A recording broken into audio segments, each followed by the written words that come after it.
Stuart, Arnie, Jakob, podcasters, reviewers, searching for a film that can be both smart and entertaining. Then the upcoming release of The Avengers alters their movie viewing. And now the podcast hosts watch each and every film based on Marvel Comics' The Incredible Hulk.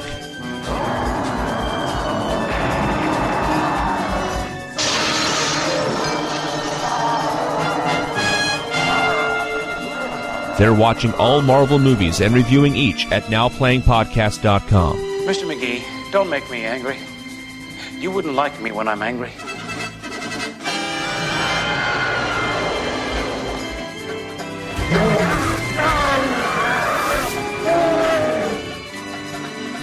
The Incredible Hulk series contains detailed spoilers for the Hulk TV movies and Ang Lee film, as well as mild language and subjects. Listener discretion is advised for the conversation that dwells within.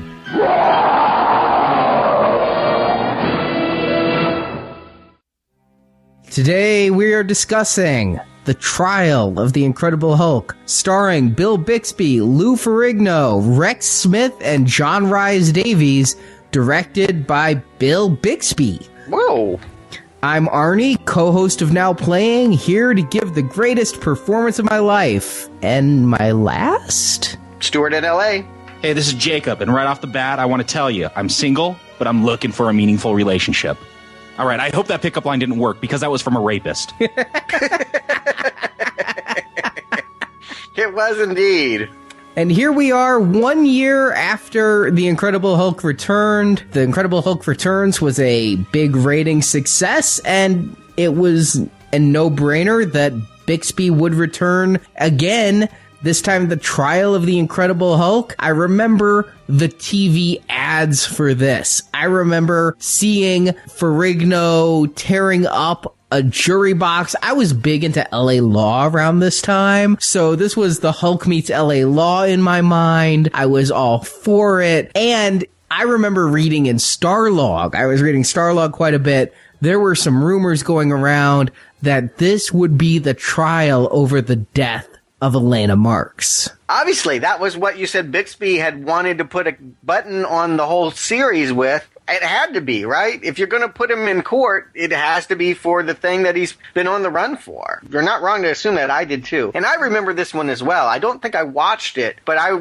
remember seeing ads on TV. Unlike the last movie, this was on my radar, even though I wasn't a fan. And once again, I don't remember this at all. You know, there was a time where my parents did the whole no TV thing, and it was right around the early 90s, so that might be why, but right there with you guys. Trial of the Incredible Hulk. Like, Pilot. He was accused of murder. That's what this is about, finally, right? Nope. Arnie, give him the plot. David is now a migrant worker, looking scruffy with a beard and working digging a ditch, but picked on by the burly workers. Knowing the workers will eventually make him Hulk out, David moves to the city. What city? We'll probably talk about that. But the big city, where he hopes to find work and stay out of trouble. But the city is under the thumb of crime lord Wilson Fisk, who rules the city from the penthouse in his giant tower, watching video screens and commanding his underlings to perform jewel heists and other crimes. Fresh off a robbery, two of Fisk's goons go on a subway ride, and one of them tries to rape Ellie Mendez. David, the only other person on the subway car, tries to stop them and, of course, Hulks out. One of the thugs tries to shoot the Hulk, but Ellie kicks the gun hand and the bullet shoots through the subway car window, killing a random stranger on the subway platform. The Hulk runs off, chased by police, and when the Hulk changes back to David, David is arrested for the crime. As Fisk's underlings got to Ellie, Ellie fingers David for the rape and the murder so Fisk's thugs can go free. But in prison, David is visited by blind attorney Matt Murdock. Murdock suspects Fisk may be involved in this and offers to represent David pro bono. David at first refuses, but Murdock is insistent, going so far as to visit Ellie in the hospital. Ellie's feeling guilty fingering the man who tried to save her and is about to tell the truth, so Fisk orders her killed, and he also orders David killed in prison so he can't identify the two thugs. But while David just hulks out and breaks out of prison, Ellie is saved by Daredevil. a black-clad vigilante who protects the city through martial arts prowess. When Fisk realizes Ellie is under the Daredevil's protection, he has her kidnapped with the intent of using her as bait and killing Daredevil. He wants to capture Daredevil's death on video because he thinks it'll be the key to him taking control of all the crime families.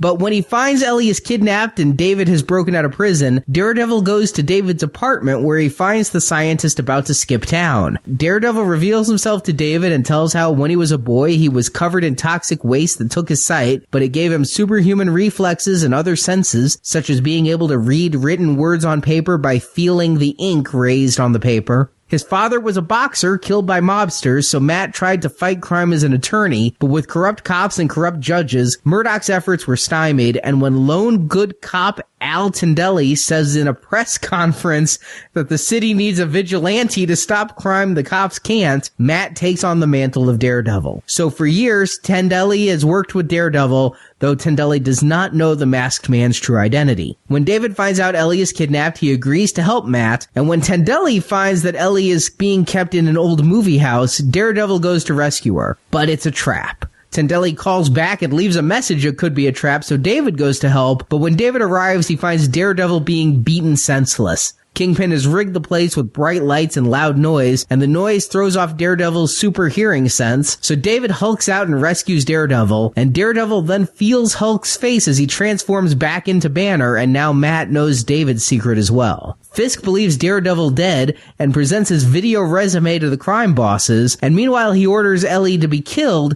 but Fisk's underling Edgar has fallen in love with Ellie and refuses to offer. Daredevil and David then break into Fisk's tower, and Daredevil goes to rescue Ellie while Daredevil goes after Fisk. Edgar helps David free Ellie, while Daredevil beats up some thugs and crime bosses, but at the last minute, Edgar helps Fisk escape in a flying pontoon boat or something, and with Ellie safe and the Kingpin having escaped, David once again picks up his backpack and leaves town to the Lonely Man score. So that is the trial of the Incredible Hulk, and right away I noticed finally things are a little bit mixed up.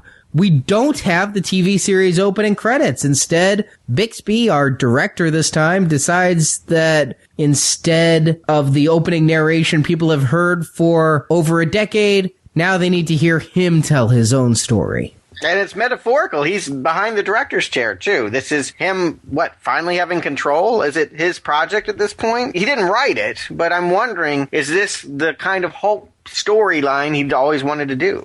At this point, he's very much in the lead of the Hulk. Also, by this point, he was a pretty much established TV director. He directed one episode of the Hulk years ago, but he'd been directing since The Courtship of Eddie's Father in the early 70s. He'd done a number of episodes of Sledgehammer, a show that I loved in the late 80s. Couple of the episodes of Ferris Bueller, the TV series. He'd done a lot of directing, but this was the first time that he directed a TV movie, although if you read some of the behind-the-scenes material, it said he basically directed Incredible Hulk Returns. He just had a mouth box in the director's chair. No, he's gotten better. Right from the get-go, I actually feel like this is a better told story. I actually feel a little bit better this time. Not a whole lot, because I know Lou's going to pop up here in a minute. But I'll take what I can get. Any improvement over that last one, I'm game. Odin! I liked the new opening here. I liked the first-person narration. It gave it a different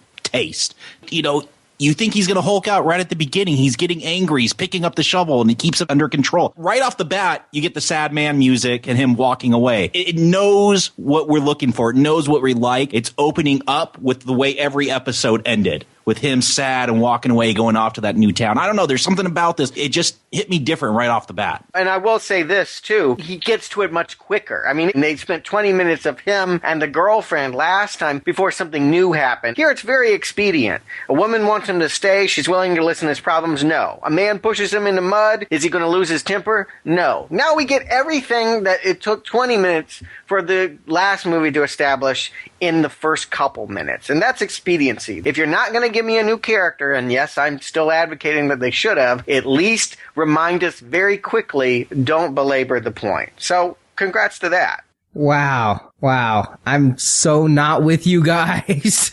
I'm looking at where we start this off. At this point, Banner's been the Hulk for 12 years. And I find it pathetic that he's still working as a migrant worker at his age. He's grown a beard and there's a lot of gray in it and he's past his prime. I don't know why the other guys are picking on him. It makes no sense. And after 12 years, he can't control his temper so much that he's gonna grab a shovel and try to beat another guy for pushing him in some water. After 12 years of trying to repress his anger, you'd think he'd be a little better at it. Yeah, I believe that's the point I made last time, yes. Yeah, I think Arnie just grabbed a hammer and summoned Thor Stuart because you're making all the points that Stuart made on the last show. I don't understand what's going on. You're exactly where I was last time, Arnie, but the puzzlement I'm having is at least this is better this time. Maybe my whole disposition is happier because we're actually filming in a new place. He's going to the city, and as you pointed out, we don't know what city that is. I'm pretty sure it's Toronto, but I know for sure we're not in sunny California anymore, and it's all the difference. Vancouver, actually. Nah, Canada. Okay.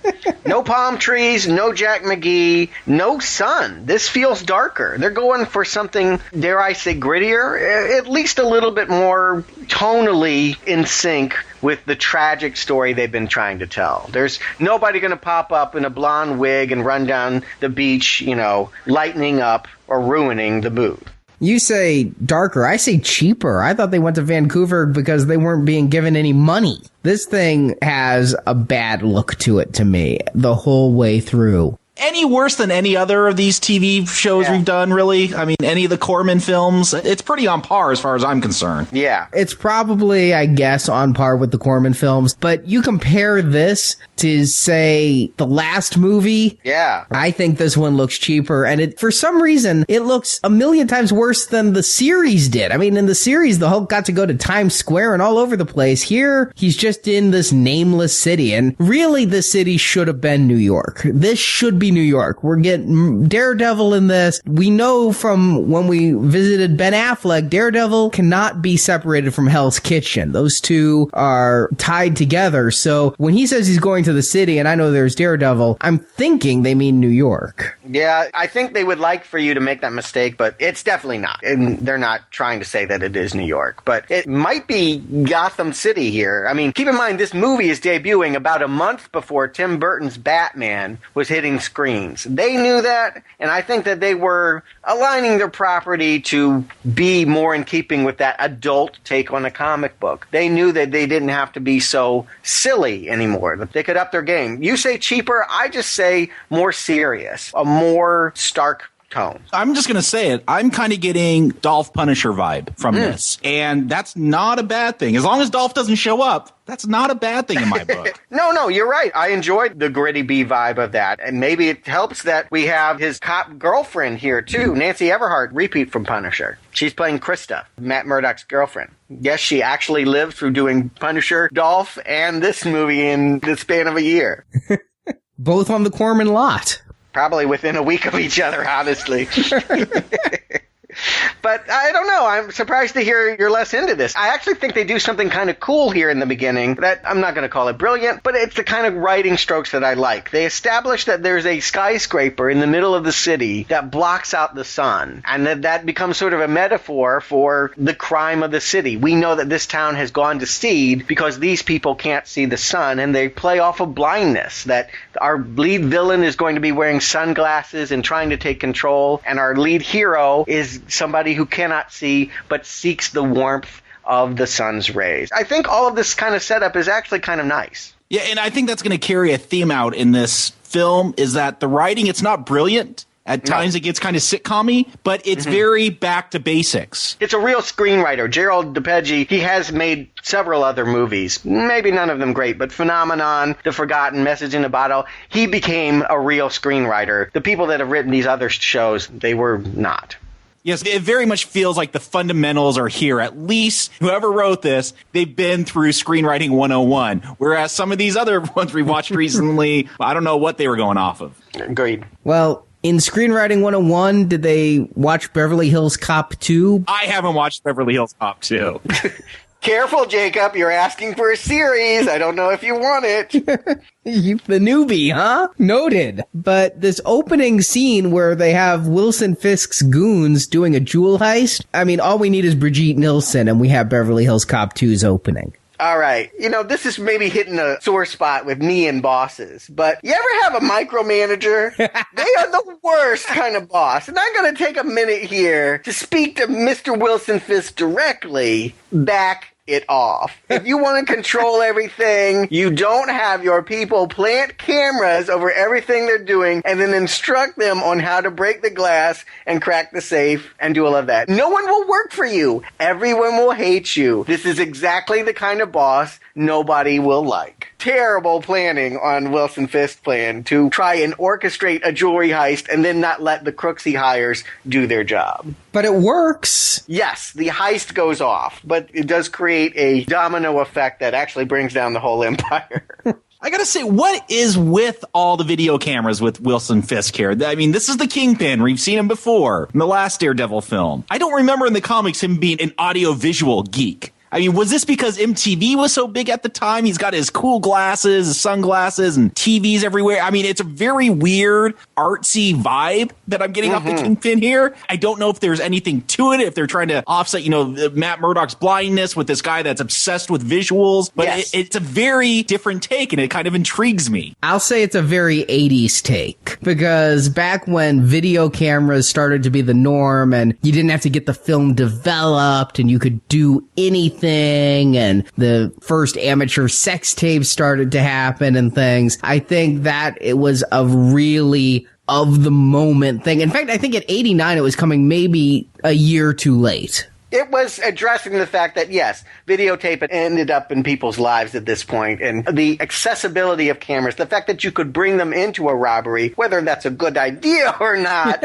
still debatable, that would have seemed very, very fresh. I think that, yes, it's acknowledging the fact that video was king in 1989. And yes, I think you're right, too. It completes the metaphor that here's a villain that wants to see everything fighting a hero that can see nothing. Well, all right, I didn't see that metaphor, but the Kingpin, as shown here, they never call him the Kingpin, Wilson Fisk, is living a fantasy land where he's like the movie director of the city, because the whole thing is all about movies and he's editing the videos. It's not just the cameras. He is obsessed with video and portrayal and telling people you're going to play this role in our drama. He is a director. Almost sounds like Bixby's working out some of his own issues, right? He's been told for years what to do, and now he's behind the camera? I think he relates. I think he is the Kingpin. I think he gets it. You want to know what else I got off of this? And I actually went and looked up the writer, because I wondered if he ever worked on Max Headroom, the TV series, and had a script left around somewhere that never got produced when Matt Frewer's show got canceled, because this really felt like one of those plots from the Max Headroom series. Those were all about people, criminals, obsessed with video, and a criminal with a wall full of videotapes commanding his underlings through videotape like this really just felt like one of those plots to me. Yeah, no, I agree. And let's go ahead and throw in Bond, too. He's kind of a Bond villain. It's Blofeld, I wasn't even sure for a while whether he could walk, like he's always sitting, watching TV. That's his thing. I guess you have to. If you're trying to control an entire city right down to who's turning the safe in which direction, I guess you do spend a lot of time on your ass watching TV. But it's a familiar concept made high-tech 80s here. And you know what? I'm going to say it right now. I think it's better than what Michael Clarke Duncan got to do, and not for any fault of that actor. It's just I never understood what he was about, and here at least I get the villain. I'm kind of the opposite. I don't get his thing except villainy for villainy sake. He's a very cartoonish villain. This is a comic book, yes. He is cartoonish. I think that is the correct choice. Duncan never made any sense. I honestly couldn't tell you what he wanted. This guy wants to control everything, and I think it makes him a little crazy, particularly when we see this jewelry heist kind of spiral down into the subway. He starts to go a little nuts. It's amusing to me. Yeah, I'm going to say Clark as the Kingpin, physically imposing, but it's the writer's fault. They didn't give him anything to do. No. Here with Davies, this is a crazy, crazy Kingpin. Like, so not the comic book at all. But he's so out there and so weird. He feels very comic booky to me. There's so much attitude in him. Just this weird video fetish that I enjoy, that I like it, that however weird it may be, they're doing something with him. He's not just standing around flexing his muscles like Clark did in Ben Affleck's Daredevil. And let's talk about the casting here. John Rhys Davies. I was so excited when this came on TV because this aired in May of '89, and what we're showing during the commercials here, but trailers for Indiana Jones and the Last Crusade, where Salah made his return. I was a big Indy fan. I knew John Rhys Davies, and to see him in this gave me a little bit of happy. Yeah, he's a known quantity here. I guess he's no doll man, but yeah, it's nice to see someone that I would actually pay to see in a real movie theater. We're actually getting closer to what I was talking about, Arnie, that this is the kind of supervillain that Hulk should have been fighting all along. Some over-the-top, crazy guy that's got a plan, whether it totally makes sense or not, but that is larger than life. And I'm going with it. I think it would help if he turned into a monster, but hey, that's not what they do here. I'm going to go with the Kingpin. At least they have a comic book villain for our comic book hero to fight. And he doesn't drink mead. But he's strangely obsessed with his underling sleeping habits. Just as bad.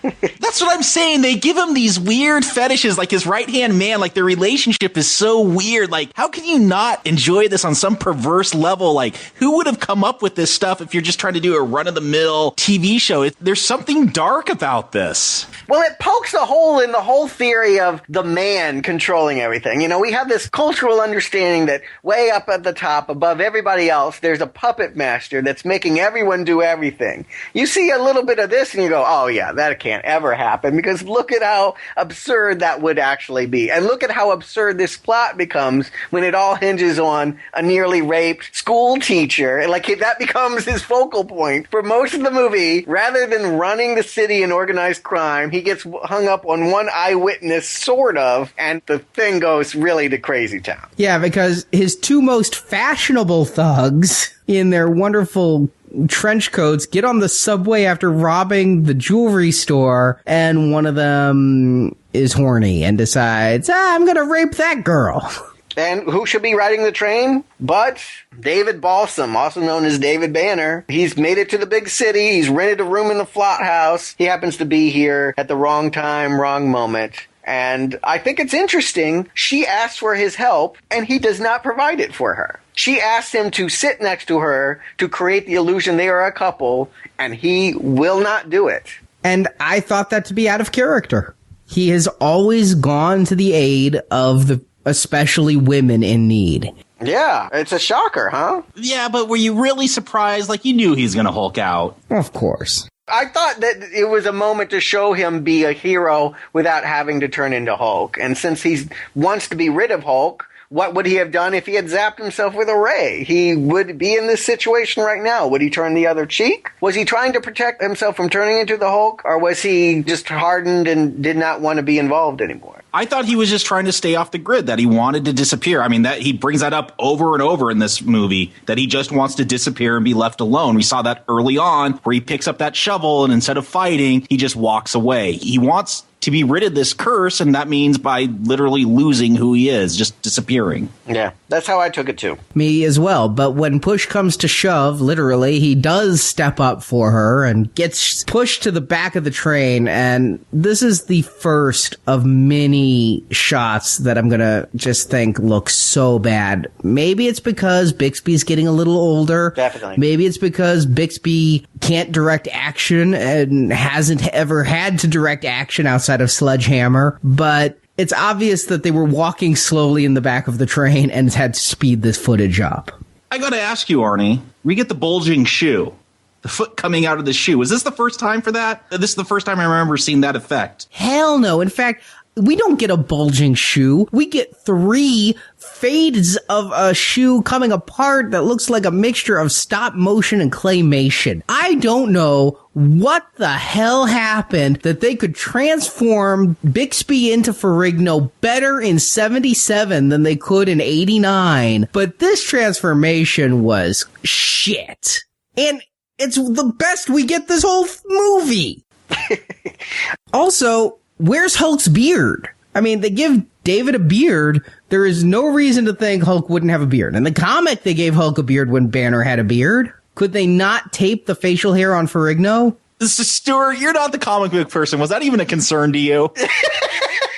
because I feel like, Arnie, I get what you're saying. I just feel like we're veering off into who would fight against Superman and the Hulk. Like, I feel like we're going into that territory talking about the Hulk's beard. Okay, understand, though, that I've been watching an episode of the Hulk every day for the past month for the Venganza Media Gazette. And in the past, they tried to keep verisimilitude between David's state and Hulk's state. There's an episode where David can't walk. Okay, he loses use of his legs. When Hulk powers on, Hulk can't walk, and Hulk doesn't know what to do about that. The Hulk's confused why he can't walk. It would make sense that Hulk would have a beard because they made such a point in the series to maintain this consistency. It bothers me that they didn't here. It also bothers me that when Hulk is running away from the subway train, not only didn't they bother to take out Lou's hearing aid, but they didn't even paint the ear green. There's a lot of missing paint in this film. I noticed lots of flesh coming through that green paint. It probably is saying everything that I didn't even notice. But okay, if you're outraged, I'm not. I'm like, well, of course Hulk is going to come. What does surprise me is that guns get drawn and innocent bystanders are shot and killed during this train attack, as well as some spilling of styrofoam peanuts, which is kind of more of the action scenes I'm used to. It's like, oh yes, this I knew. But the guy getting shot through the window and falling over dead, did not expect that. No, I was shocked that like an innocent person gets shot. Yeah, again, my conception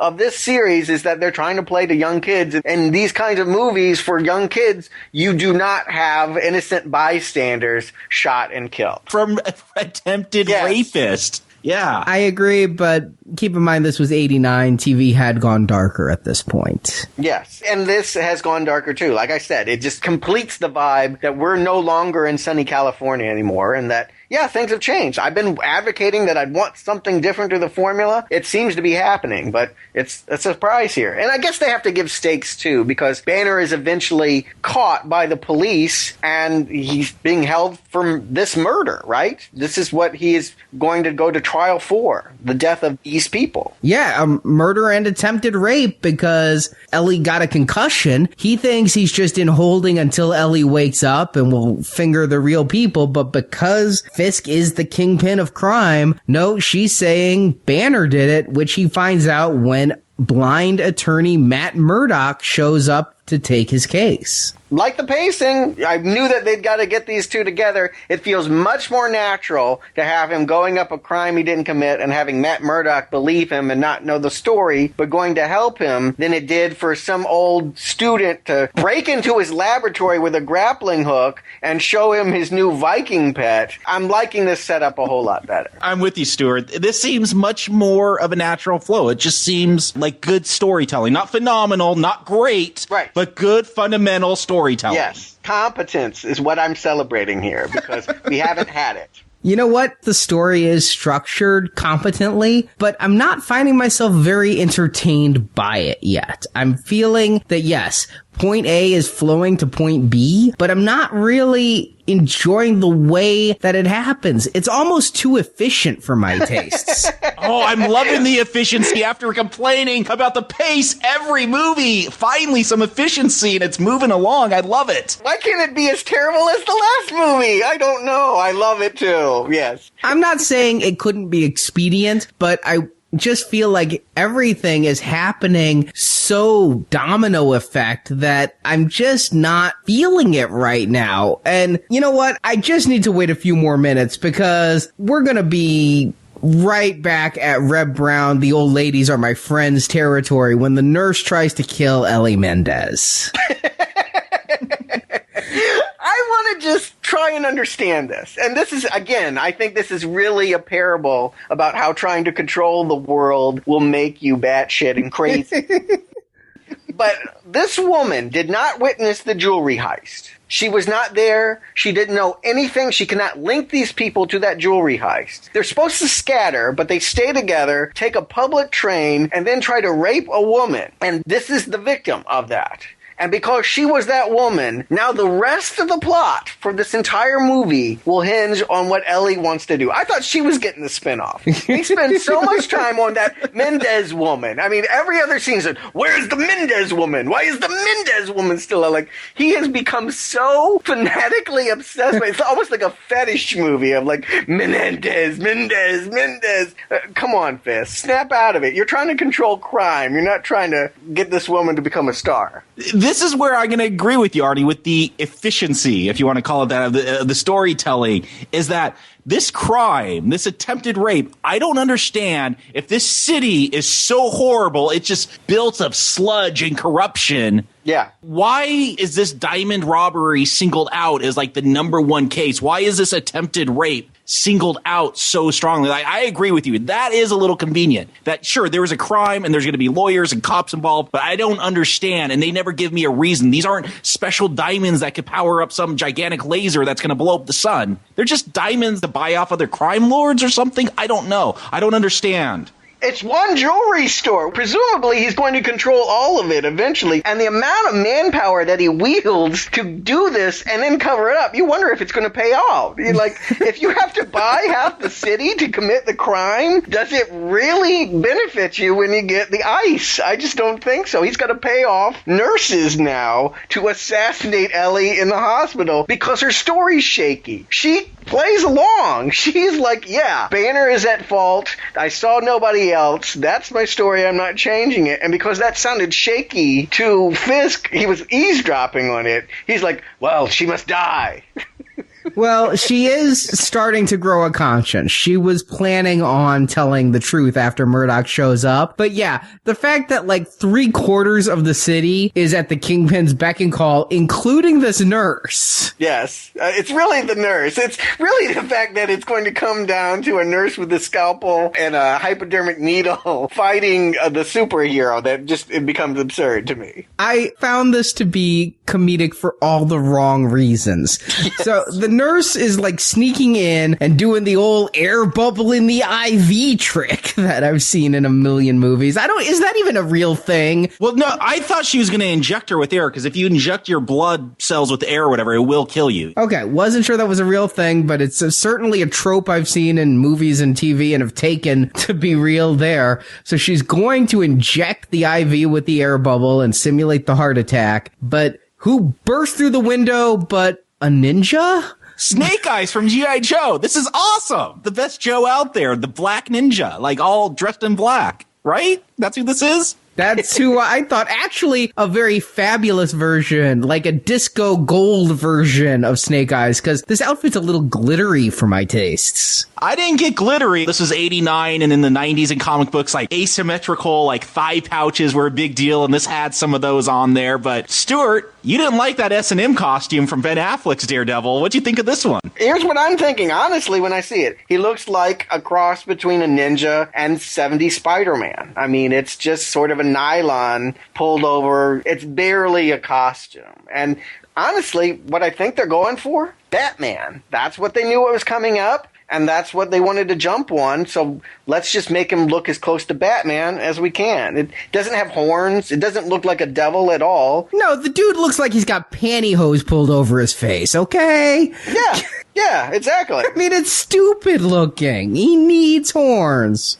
No, I love this outfit. There's been black Daredevil outfits out there once or twice in the comics, but I like the simplicity. I liked this. Yes, it's not Daredevil at all, but he's a blind ninja, and he dresses like a blind ninja. Can you imagine if you're blind trying to strap up that S&M outfit that Affleck wore? This is, boom, a little leotard you throw on. Very simple. It's what a ninja would wear. I like this suit. I'm going to defend this Daredevil. Okay, well, I'm outnumbered 2-1 here, but if Stan Lee was on this call, he'd agree with me, because he's gone on the record saying this was a dumbass outfit, because if you're a blind guy who's a vigilante, why would you wear an outfit that announces to the world, hey, I don't need to see? Does it, though? It does, because he's covered his eyes. I wouldn't know whether he had eye holes or not. I think the whole point of being in black is they don't see you at all, thus the mystery of it. I'm telling you, he's supposed to be invisible. I feel like the costume doesn't draw attention to itself. It's almost like not a costume to me. Like Captain America's suit in the 70s, so that nobody would remember him.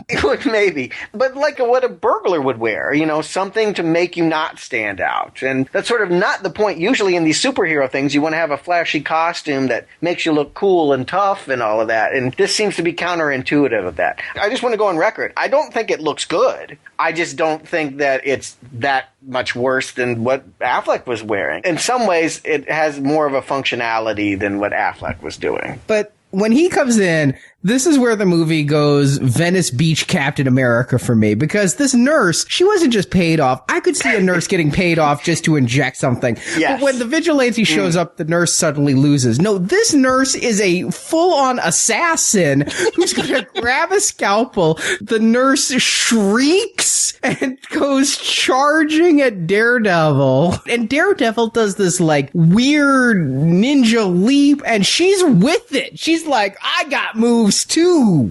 Even better, she gets shoved into some electrical unit and explodes. I think she's dead at the end of this. Yes. I don't know what it is, but there's sparks and she's out. It was just like an IV machine. Arnie, I don't know how you defend Thor versus the Hulk is great action and then come down on this. Yeah. This is Austin Powers type crap. Here's the thing for me. If you're the Kingpin and you have nurses in your pocket, of course they're going to be secret ninja nurses. Of course they are. You're not just going to buy off a nurse to, check their blood pressure. No, you're going to want to make sure they're assassins. This might be Elektra right here. Maybe this was their version of Elektra. Who knows? I don't know. For me, if you're going to go with this crazy MTV Kingpin and all this stuff, I'm enjoying this. I like Nurse Ninja. I couldn't believe this scene. I did laugh. Yeah, it was funny and unintentionally so. Yeah, if this is the first time that we're seeing you in big battle, having you go up against a nurse with a scalpel and a hypo, yeah. Any hope that I had to take this as a darker and more serious Batman version, well, Batman had better targets than this. And I don't think Daredevil's supposed to come off as Batman. And here's the thing. We complain about the tone with the boisterous Thor and the grim Hulk. I think this Daredevil, he's still lighthearted. He reminds me more of a Peter Parker. He throws out his little one-liners throughout the film as he's beating someone up. But I don't think the tone is wildly out of control this time like it was in the last film. That they got a more lighthearted hero with Daredevil, but it's still grounded in this gritty, mysterious city. Kind of. I'll agree with you. It's not as totally uneven. There's never a scene where Daredevil goes to buy beer at a bar and arm wrestle. It's all one note, but this note is getting sour. Because now the Kingpin, because Daredevil showed up once, thinks that this Mendez woman is the key to it all. Yes, more about her, he's going to send to kidnap her. Now Daredevil likes her, so this is the bait that he's always needed, because no other victim he could pick, it would matter. The Mendez woman is the irresistible lure, the Vicky Vale. And for the next 15 minutes of this movie is just a bunch of craziness with characters are introduced. We're introduced to Al Tendelli, who I thought was a military general. I thought they were going to that Hulk versus the Army plot that Jacob talked about, because he walks in, but no, it's just a really fancy police uniform, and he's trying to get David Belson to talk in jail. Meanwhile, we get scene after scene of Mendez. It should have been Krista. I want to say right now, they established early that Murdock has this flirtatious relationship with someone that he's partnered with at his law office. It should have been Krista. If they had had a woman that he really cared about, as opposed to a unknown woman school teacher that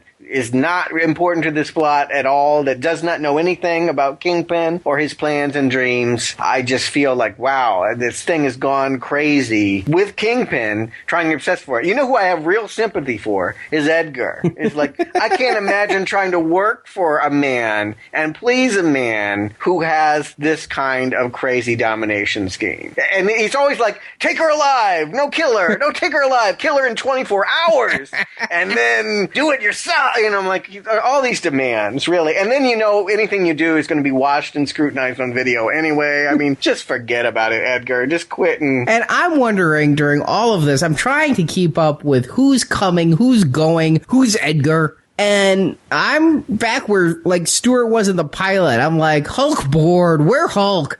Finally, we get a Hulk scene, and it's a damn dream sequence. This scene is crazy, though. This is a movie called The Trial of the Incredible Hulk. We finally get to the trial they've been talking about, and it's a freaking dream. It's infuriating. I wanted to tear up the room. Oh, come on. You guys didn't know this was a dream right off the bat? No, it was infuriating to me because I could tell it was a dream. And not only that, they cut away from it to have a commercial, cut back into it, and then reveal it was a dream. Like, they extend this. It's a lie. It's a lie because they told us that Hulk was going to go on trial, and then we find out that actually Hulk is never going to go on trial. And that's a pisser. And you know what else I don't like? I'm on record saying how much I hate the dream sequence fake out. I just hate it. But I don't even know when this dream sequence starts because this whole thing starts with Matt and his girlfriend partner talking to David in a holding cell. Then it cuts to the trial and they're yelling at him. Answer the question! Answer the question! Yeah. Was the whole thing a dream? Oh, yeah, absolutely. Yeah. Basically, they introduced the idea that he was going to have to take the stand, and he said he could never take the stand, and the rest of this is what he imagines going to court would be like. All right, though, I will say there's a couple things I do like here. First of all, first ever Stan Lee cameo happens right here. Yep. I saw him, and I'm like, I had to double check. I'm like, wow, that's him. He was on the jury. He doesn't get any lines. Maybe he just was only on set for like an hour because there's a lot of scenes of the jury that don't include Lee. And I would think the instinct would be every shot you'd have Stan Lee somewhere in it. But no, he's clearly there for several scenes in that jury box. The other thing, when he finally hulks out, he's wearing purple pants. Yes. That's how you know it's a dream. Only in dreams does he wear the purple pants. Yeah, they've never done that, have they? No, in all the years of the series, he never wore the purple pants. This is our only time to see Lou in the purple. I kind of enjoyed that. I agree with you. It's something I recognize. I don't think I realized watching the scene what you're saying of saying, he's last in the pants. But when I saw him in this moment, it is how I always visualized him from comic books. I just like how out of control he is in this dream sequence. There's a point where Murdock tries to stop him with his cane, and the Hulk takes it and snaps it, and then gets really pissed off that it broke so easy. It's a weird, trippy dream. Like the things he gets upset over. It's like this damn cane. This is not made in America. Look at this poor craftsmanship.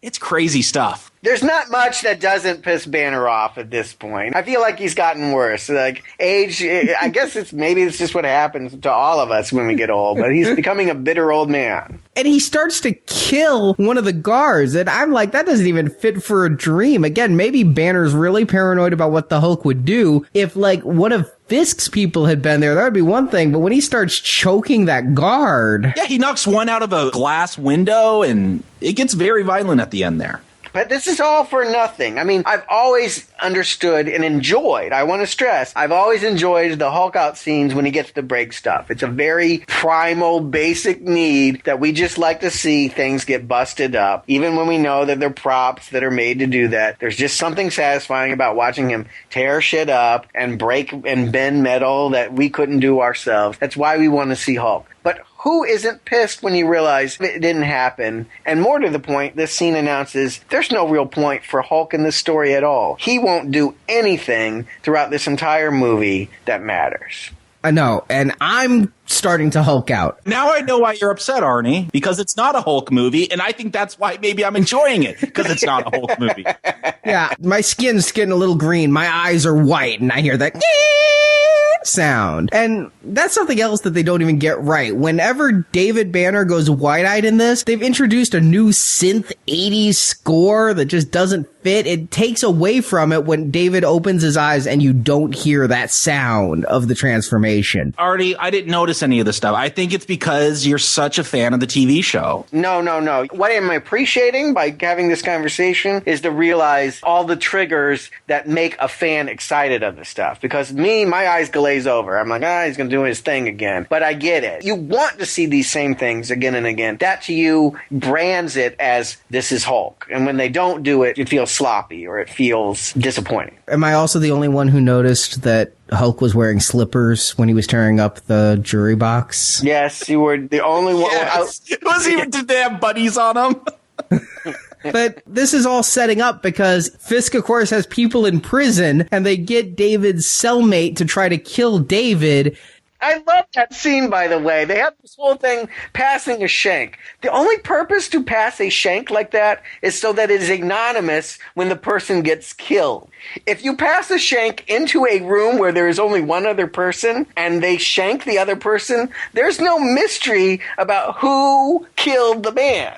It's the bunkmate. We got it. So, whatever. I mean, these guys have never been to prison. What's worse is the bunkmate gets the shank, gets in bed, and I'm like, is he really going to get to stab Banner? Is Banner going to Hulk out well wounded? No, in a scene out of the Three Stooges, Banner just happens to sit up at the moment the shank goes through the mattress, gets caught there. The bunkmate's freaking out trying to hide the shank. Banner's oblivious. My eyes are white and my skin's going green and my shoes are starting to tear. More to the point, later, this whole dream sequence that takes forever, he could be shanking him all night long. He's not even doing it. He's asleep. I'm like, talk about a missed opportunity. Whoa. It's all clumsy. And I think we're saying the same thing, Arnie, here, is every time that the story is trying to bring in Hulk and Banner, it's failing. This is not the trial of the Incredible Hulk in any way. It should have been called Incredible Hulk Gets a Lawyer. Because that's really what it's about. When it drove home is after the dream sequence, Banner goes and I'm like, oh my God, we're getting 2 Hulk outs in a row. Admittedly, one was a dream, but now he's hulking out for real. We see the contact lenses. And then it cuts to the bunkmate waking up as we off screen have Foley sound effects of the Hulk rampaging. We don't see Lou. We don't see closed hair. What is up with this budget that they can't afford a frickin' shirt to tear? No, we're just going to have it all off screen and then see the bunkmate go, ooh, the bar's bent. This is crap. You don't have to show everything. I mean, yeah, come on. No, so Stuart, back me up. You just said we like to see Hulk tear shit up. Let's see Hulk tear shit up in prison.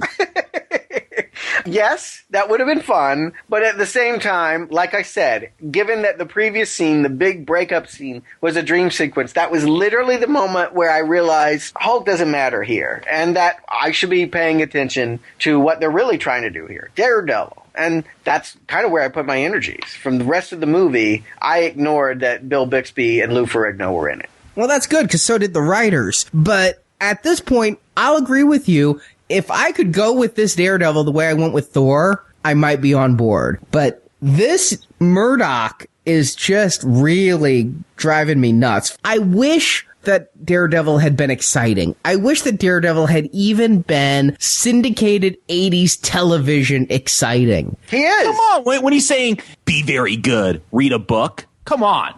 Like, I'm tuning into that show every Friday night. That's a very noisy knife. Yes, I love that stuff. I mean, he's Peter Parker as Daredevil, throwing out those little quips. I like that he's lighthearted, but he's still gritty enough to be in this city that they're portraying. I think they're close. I actually think this Daredevil, if it had been standalone, would be only second to maybe Doctor Strange and being a successful carry-on of a hero. I feel like the problem is that they worked so hard to get Banner and the Mendez woman into this. They're not the story they want to tell, but I like this guy. The suit's problematic, sure, but I actually think he could have worked. He's better than Reb Brown. I definitely think he's better than Ben Affleck. Oh, you guys are just on crack. No. He is not better than Ben Affleck. Rex Smith is terrible. He does not look tough. He does not look blind. He does not sell me on his character at all. And I looked this guy up. He's best known as the guy who got to star in 13 episodes of Street Hawk, the motorcycle cop show, before it was canceled. This guy could not have carried this Daredevil successfully. You know what it was? He's 8 years early to the game, but he reminded me so much of that syndicated superhero show, Nightman. And that's a terrible, terrible show. I think you're wrong. I think for 80s television, version, he's at least as good as Manimal. I mean, I feel like this is the kind of guy that they get. He's got a bland charisma. I totally buy him as a lawyer, and I totally buy this whole setup that they have here. I feel like it's actually fairly faithful, yeah? They don't get to show us like they did in the Affleck movie, but his backstory is identical. They've really kept it close to what it's supposed to be. That I'll give them props for. And before I read comics, because I didn't read comics until the 90s, this was what I knew of Daredevil. And it's still from this movie that I knew Daredevil could read writing by the ink raised on the paper and all of that. Yeah, even when he's wearing gloves, which I thought was kind of weird. Yes, I thought the same thing. I'm like, wow, that's really sensitive. Or thin gloves. It might not work using your iPhone with those gloves because you need the static touch, but you can still read the ink on a piece of paper. But he's worked with this Tendelli cop for years. Tendelli doesn't know his identity. Yeah, Stuart, you said Batman? Here it is. Here's Commissioner Gordon. Yeah. This is where I got that Batman vibe. The one uncorrupted cop pleads for help. I kind of like that. Again, I almost got that Punisher feel too, where, hey, we need someone, wink, wink, nod, nod, that's going to take the law into their own hands and do what we can't do. Mm-hmm. Like, that's why I think I'm enjoying this, because I'm getting a Batman, Punisher type vibe off of this. I like it. If only Tendelli had eaten some pizza. Yeah, he's no Lou. I'll give you that. But I feel like the stock character is there, and I'm not missing the priest and the reporter that they threw into that Affleck movie. Did either of you recognize Tendelli? I keep trying to think back to my police academy knowledge, because whenever I see a cop, that's where I go, were they in a police academy movie? But no, I didn't. He's in Jaws 2. That's all I can tell you. I don't recognize him from Jaws 2. I didn't catch him back then. I guess because just 2 years after this was when I got into my soap opera phase. Only you, Arnie. Only you. This is Stefano DiMera from Days of Our Lives. For like 30 years, that was his role. Did he hang out with Lisa Rinna? He did, actually, yes. Oh. But he's given nothing to do here. I really think they are really just setting him up for the Daredevil spinoff. I'm never sure they really intended a Thor spinoff. I read it in Starlog back then. Maybe the guy who played Thor hoped for it, but I don't know that that was ever a producer's concern. Here, it feels like they've got the sets, they've got the cast, they've got Daredevil, the series, ready to go for any network that would pay for it. Look, what it was last time was Thor was guesting on Incredible Hulk. Here, Hulk is definitely just passing through an episode of Daredevil. This is designed for a show. All these people that don't matter, like Krista. Like I said, why introduce a woman that has a crush on him and they don't do anything with it other than that this is something we're going to carry on? I mean, all of this, the token black guy, the police Commissioner Gordon character, all of this, yes, it speaks to them being much more confident that they had a TV series. And again, I'll advocate. I think they're confident because Daredevil is their character that is most like Batman, and they know Batman is going to be the big thing. I mean, people are wearing the shirts by this time. Batman is everywhere, and they want in on it. We get to see the whole Daredevil origin of how Tendelli said, we need a vigilante, and he just happened to be standing in the press conference. They said that was Municipal Hall. It looked like a pub to me, and he acted like he had spent all day there. I just want to know, where's the Mendez woman? That's what I'm caring about. What's going on with her? She's at the theater. With David Bowie and the Spiders from Mars. What is this?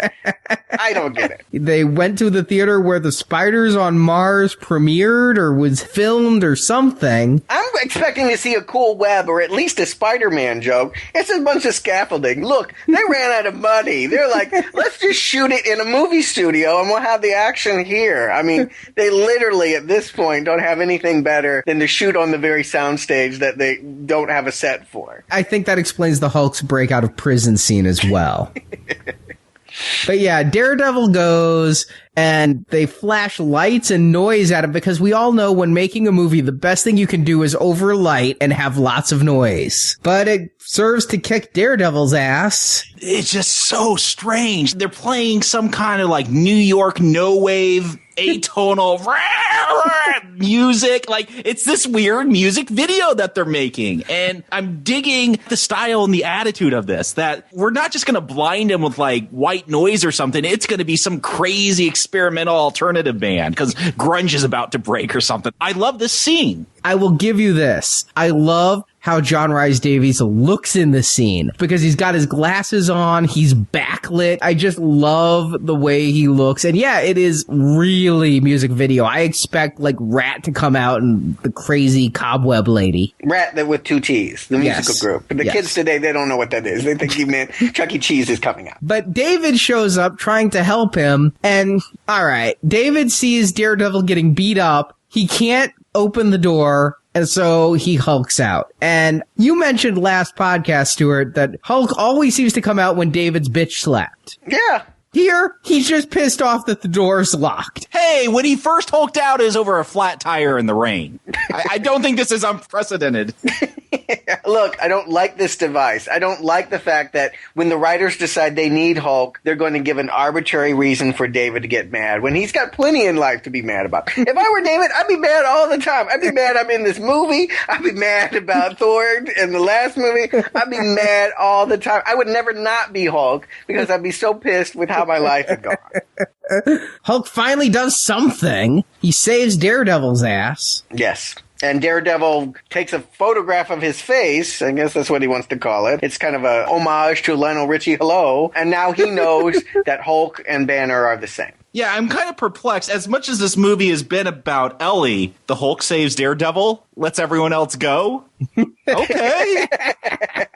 I guess we still need Daredevil alive for that future TV show. Ellie, we can take her or leave her. Yeah, he ought to be mad about how much this guy in a nylon suit has been taking his movie away from him. You'd think that he would be happy that Daredevil was out of the picture. I gotta say, there's something that I do like. There's a kernel of storytelling that they start to do with Banner and Matt Murdock and this whole radiation thing, and it's not executed very well. I get that, but I like that they kind of have this connection. They've both been affected by radiation, and he's going to look at Murdock's eyes and see if if there's a way to fix it. And it's not a very convincing. He kind of just makes him tilt his head up into the light and is like, nope, nothing I can do for you. But I liked that they start building this relationship over, they're both radiated superheroes. Like, it's a very bromance comic book thing to do. Like, we're brothers because we've both been exposed to deadly radiation. Yeah, they're trying their best to bring in these shadings. I always give screenwriters props when they can find these little devices. Daredevil's infrared is actually infragreen. They're trying to say the last thing he saw splashed with toxic waste was green, and the contrasting of the green. I mean, they try all these little tricks to make them seem like, yeah, brothers from another mother. But I think Arnie's going to cite this as a criticism. I'm just going to point it out as the way it is. Daredevil is just inherently more interesting than Hulk is. I don't care about Hulk. Every time Hulk is here, I want him gone because he's not serving the plot. For me, I came to see Trial of the Incredible Hulk, not Daredevil's tryouts for a series, and I'm a big green rage monster. And now we get to just see David nursemaid Daredevil back to health, and he's like, I can fix your body, but I can't fix your spirits. David ought to be damn ashamed of this. He's been spending how many years running away from the beast and trying to eradicate it, and now he's going to tear Daredevil. He should keep putting on the nylons and going out there and fighting crime. He's not a crime fighter. He's a coward. He is not a coward. He's always helped the people in need, including Mendez. No, he did not sit next to her. He wouldn't even get up and move one seat over. That man is lazy. But here, I thought that he was subscribing to your philosophy, Stuart, because he goes, I've denied my gifts for too long. I'm like, is he finally saying the Hulk is a gift? Oh, no, he means his knowledge of medicine. I know. That's what I mean. Just what a hypocrite. I mean, like, it's furious. I want Bixby off the screen at this point. Who can get well with someone like that standing over you? Meanwhile, Wilson Fisk has decided, we'll just edit this Daredevil video. He looks dead enough. It's my video resume. I love this. Maybe we could cut in some Duran Duran and Cyndi Lauper, and no one will notice that Hulk thing running in and ruining our shot. You know, this is what's wrong with the millennial generation. They don't believe in resumes. They want video resumes. And Kingpin started it, so he needs his ass kicked just for that. But they do make a point I want to draw out here. There's still some debate about where we're at, and is this New York? No, he's inviting all the gangsters from around the country, including L.A., New York, and Chicago. So we know it's not one of the three big cities. But it's apparently the States, which I didn't get. No, I didn't get it either. I really thought Tendelli was a step away from a Mountie. But yes, he brings all these crime lords and gives them the diamonds as a bribe, gift. I don't know. I love the one who just pours the diamonds in his pocket, though. Again, are these special diamonds that will help him build a magical laser, or are these just regular diamonds? Because, yeah, there's a lot of them. It's a whole champagne glass full, but if you're a crime boss, doesn't seem like that much of a payoff. I don't know. Maybe I'm just underestimating the cost of diamonds these days. Really, they weren't that big of diamonds. You know, if they were maybe quarter carat to fill that many in a glass, those are cheap. I mean, if I was one of those crime lords, I'd be pissed. I'd rather have one giant diamond than a pocket full of junk. Look, a real criminal doesn't break into a jewelry store. He uses the jewelry store as a front for his real crime operations. I mean, these people are small potatoes pretending to be big, but that's what makes Kingpin here so charming, is that he, in trying to be the biggest soul control, the head of the octopus is what he's auditioning to be. He just ends up like a fool flailing in his own excrement. It's hilarious. Not as hilarious as the fight scenes coming up. True. Intermission. Daredevil zip lines to the building. And I'll admit, this was when I first thought Nightman, because this is some of the worst blue screen ever. Or at least this podcast. No. I mean, I'm never going to say ever again, because the journey I've taken with Marvel. Arnie, I just don't get you. I mean, you said we got to judge these as TV movies. I just feel you're holding this one to such higher standards than the rest. This is a TV movie. I don't know what you're getting so upset about, except that it's not a Hulk film. The giant penis in Doctor Strange looked better than this. Oh, the penis is awesome. We're not going to knock that penis. I thought that was awesome. But yeah, that had some atmosphere. Here, it just kind of looks a hair better than Adam West Batman. I mean, it's not good. I'll give you that. But to me, it's no worse than Thor's battles. I think it's worse than Thor's battles. I think it's worse than 60s Batman because they're trying to do more and failing. No, I don't know that they're that more ambitious, but splitting hairs here, the climax is not very good. And, all right, I got a lot of problems with this climax. David goes with Daredevil. Sort of. He goes in through the front door and takes an elevator, and Daredevil feels like he needs to use the zip line. But yes, they're in cahoots. But unlike last time when he was with Thor, and Thor's like, we need the green troll, here you just expect that it's going to be Daredevil and the Hulk versus the Kingpin, right? Right? I was stunned that Bixby's big fight involves, what was it, like a potted plant and a pillow? Really? A potted plant and pillow fight is what this has been building? Did Lou just, like, not want to work? I'm convinced they had Lou for maybe a day and a half. I am really turning green because David never gets angry this whole ending. No. Everything goes David's way, and we never see the Hulk. Yeah. What the hell? Meanwhile, Daredevil goes off for some poorly choreographed fights and goes up against the Kingpin, who escapes. Well, they had to do that because he's going to be our villain in the series. What they didn't have to do is put him in that duck boat. Yeah. What was that? That was a Star Wars land speeder with a propeller on the back. Yeah, it looked like a slightly faster version than the tram on It's a Small World After All. I mean, it was amusing. I gotta say, I liked it in a crazy sort of like that was something I didn't see coming. It's like they're fighting. He runs into a room with high voltage. I'm like, oh, this is where he's going to get electrocuted and die. No, the walls collapse and suddenly they are on a theme park ride heading off into who knows where. I thought it might have been a blimp. It was moving so slow. Yeah, and I'm convinced, Daredevil probably, if he could see, he wouldn't have believed it. It was like, he just like, I'll let this one go. I just won't look good trying to beat up on these people in this. That's like trying to take someone down in a golf cart. It just, all right, if that's what you're going to do, I'll catch you next time around. This is embarrassing. And that's it, really. That is the movie. That's how it ends. Fisk leaves. Hulk no show up. Daredevil never wins. He doesn't catch Kingpin, nor does he acquit David. Yes, nor do we ever get a trial in the trial of the Incredible Hulk. No one ever goes to court. A lawyer show in which no one actually ever goes to court. We got a dream sequence. One of the people involved in the production, I don't know if it was the writer or Bixby, said it was a metaphorical title of the trials that the Hulk has to go through in this movie. Well, I think Arnie's going to execute them for it. Capital punishment. Well, we will see. Is there a Hulk movie I won't recommend? Let's find out from you guys first. Jacob, Stuart, do you recommend The Trial of the Incredible Hulk? Jacob? Look, I'm getting something different than the last few movies that I haven't recommended. I liked the grittier take on this. Again, it reminded me of the Dolph Lundgren Punisher, kind of that weird grindhouse vibe with MTV villains and no-wave music playing to defeat their blind ninja. Like, it was really kind of out there for me, and I kind of enjoyed that it was giving me something different. If this was a theatrical release, I probably couldn't recommend that. Maybe. But it is for TV, so we've said we're going to be judging these by TV standards. And you know what? It moved away from the Hulk stuff, and it gave me the Daredevil stuff, and I didn't mind that. If Daredevil had gotten picked up, I would have been there to watch that pilot or the first episode of Daredevil. So I like this. It was something different. It's not something you'd expect, for better or for worse. I think we're going to hear from some of you that it's for worse. But yeah, I'm going to give this a recommend. Stuart.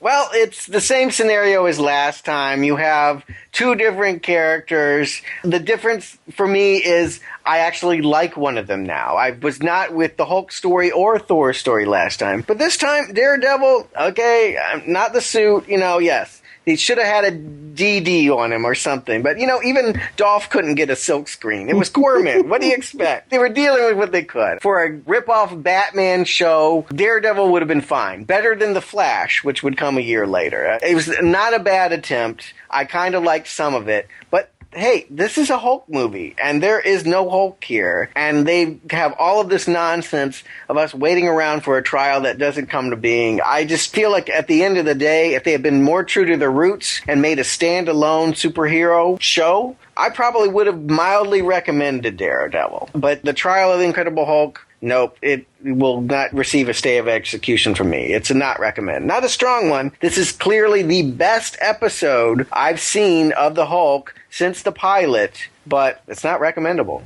I agree. It's completely not recommendable, but I disagree that this is the best episode since. And this is someone who has been mired in some of the best and worst that Bixby has had to offer as Banner and the Hulk. This thing isn't incredible. It's the abominable Hulk. This is a travesty. Like Stuart said, it's completely lacking in the Hulk that's in the title. It all depends on whether or not you go with Daredevil. I couldn't, and perhaps it's because Daredevil is so showing up the Hulk at every turn that it's pissing me off, or maybe it's just because I don't like the actor who played Daredevil in this. I never warmed up to him. He came off as smarmy, and he never came off believable. And really, this movie ran for an hour and 35 minutes. It would be a 2-hour movie, but every time Daredevil or Banner got in a fight, they sped it up to 2 times speed. Everything is just so cheaply sped up, so cheaply done.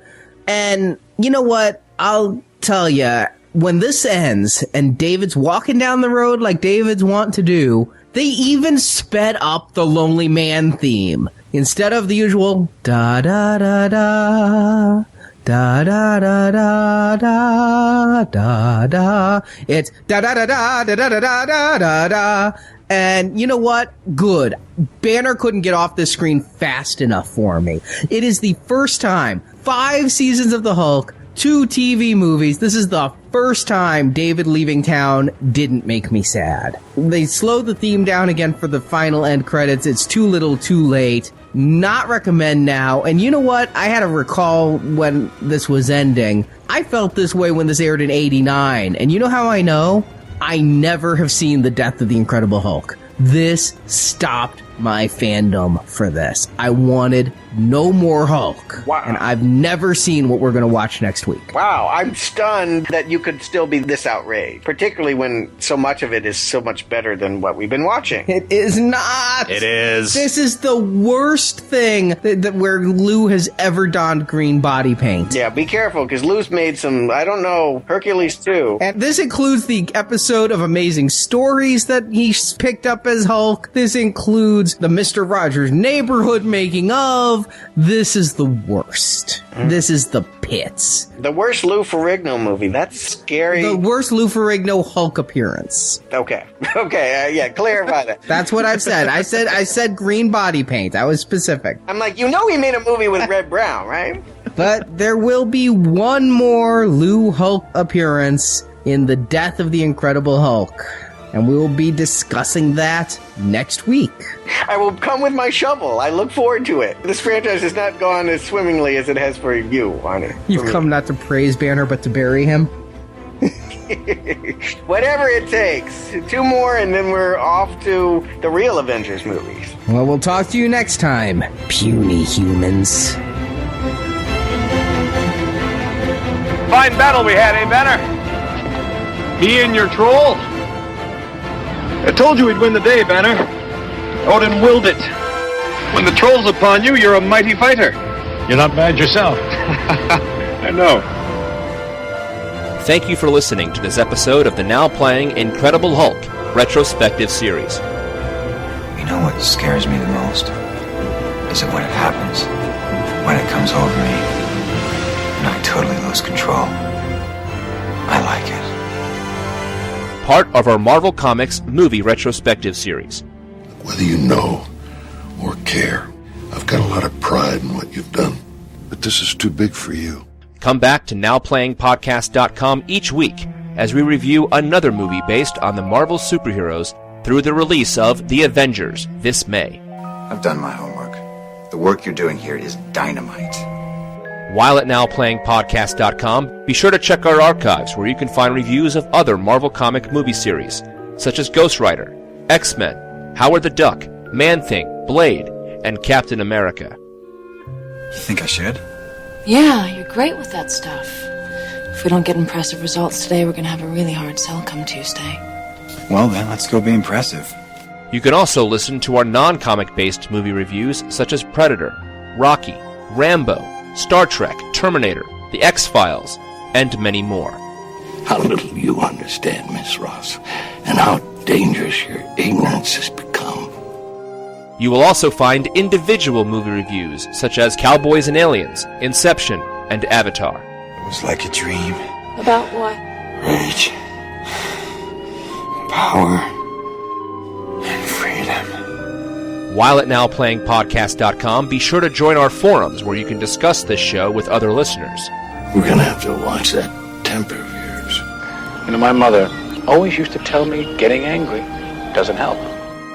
You can also follow Now Playing on Facebook and Twitter, where the hosts post new episode announcements and written movie reviews. You can trust me to do what I think is right, not what you think you want.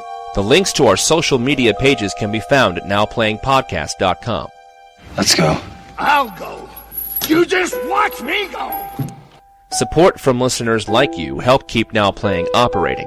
You cannot imagine the unbearable finality of it. What can I do? You can find a link to donate using PayPal at the bottom of our website, NowPlayingPodcast.com. Come on, Bruce. Let's see what you got. You think you can live with it? Take it.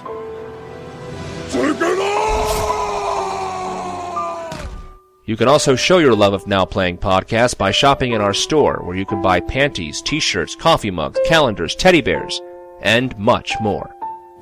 You see, I can partake with the essences of all things. Do you really believe that I am separate from you? Now Playing's Incredible Hulk retrospective series is edited by Arnie. You poor soul. I guess we've all got our crosses to carry. Now Playing credit narration by Brock. This will be the greatest performance of your life. And the last. Now Playing is not affiliated with Marvel Enterprises, Universal Studios, or Image Entertainment. The Incredible Hulk and all that the Marvel Universe contains is the property and trademark of the Disney Company, and no infringement is intended. Peace of mind is for the dead, my friend. I guarantee. The opinions expressed on Now Playing are those of the individual hosts and may not reflect the opinion of Venganza Media Incorporated. Think of all the harm they've done to you, to me, to humanity. Now Playing is a Venganza Media production, copyright 2012, all rights reserved. I suppose I'm leaving now. Good guess. We've caused enough trouble. Call me when there is war to wage, demons to fight. Farewell. Farewell.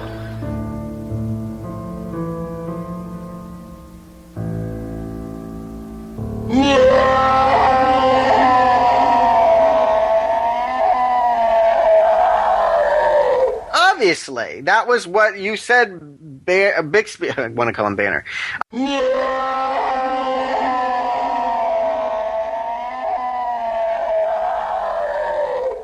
Superhuman reflexes and other senses, such as being able to read written words on...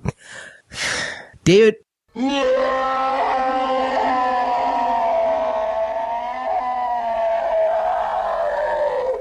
Batman is going to be the big thing. I mean, people are wearing the shirts by this time. Batman is everywhere, and they want in on it. My girlfriend had the retainer. Is that a Batman retainer? Like you put in your mouth? I kid you not, like an orthodontist Batman retainer. Wow. It was purple with a bat symbol. And Wow. that was before the movie came out. Anyway, I made my point. Yes.